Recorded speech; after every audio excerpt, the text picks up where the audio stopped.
Zion classics TV news time. നമസ്കാരം, Zion classics ടിവിയിലേക്ക് സ്വാഗതം.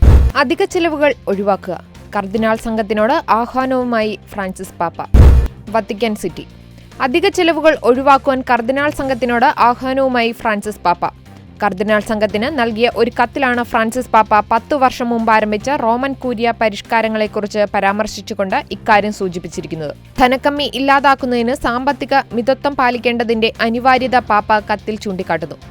ധനക്കമ്മി ഇല്ലാതാക്കുകയെന്നത് സൈദ്ധാന്തികമല്ല, യാഥാർത്ഥ്യത്തിൽ കൈവരിക്കാവുന്ന ലക്ഷ്യമായിരിക്കുന്നതിന് സകലരുടെയും ഉപരിയായ തുടർശ്രമം ആവശ്യമാണെന്ന് മാർപ്പാപ്പ ഓർമ്മപ്പെടുത്തി. ഈ മാസം 16-ന് പാപ്പ പുറപ്പെടുപ്പിച്ച കത്ത് 20-ാം തീയതി വെള്ളിയാഴ്ചയാണ് പരസ്യപ്പെടുത്തിയത്.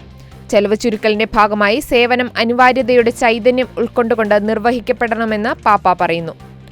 മുൻഗണനകൾ തിരഞ്ഞെടുക്കുന്നതിൽ ശ്രദ്ധ ചെലുത്തൽ, പരസ്പര സഹകരണം, സംഘാത പ്രവർത്തനം എന്നീ മാർഗങ്ങളും പാപ്പ ഇതിനായി നിർദ്ദേശിക്കുന്നു. നിലവിലുള്ള ആസ്തികളിൽ നിന്നുള്ള വരുമാനം മെച്ചപ്പെടുത്താൻ അനുവദിക്കുന്ന ധാർമ്മിക നയങ്ങൾ നടപ്പിലാക്കുന്നതിനുള്ള അടിത്തറ ഈ പരിഷ്കാരം പാകിയിട്ടുണ്ടെന്നും സഭയുടെ സേവനത്തിൽ സുതാര്യവും ഉത്തരവാദിത്വമുള്ളതുമായ നടത്തിപ്പിന്റെ മാതൃകയായി മാറിക്കൊണ്ട് ഓരോ സ്ഥാപനവും അതിന്റെ ദൗത്യത്തിനായി ആവശ്യമായ വിഭവങ്ങൾ പുറത്തുനിന്ന് കണ്ടെത്തുന്നതിന് പരിശ്രമിക്കേണ്ടതിന്റെയും ആവശ്യകതയും പാപ്പ ചൂണ്ടിക്കാട്ടുന്നു.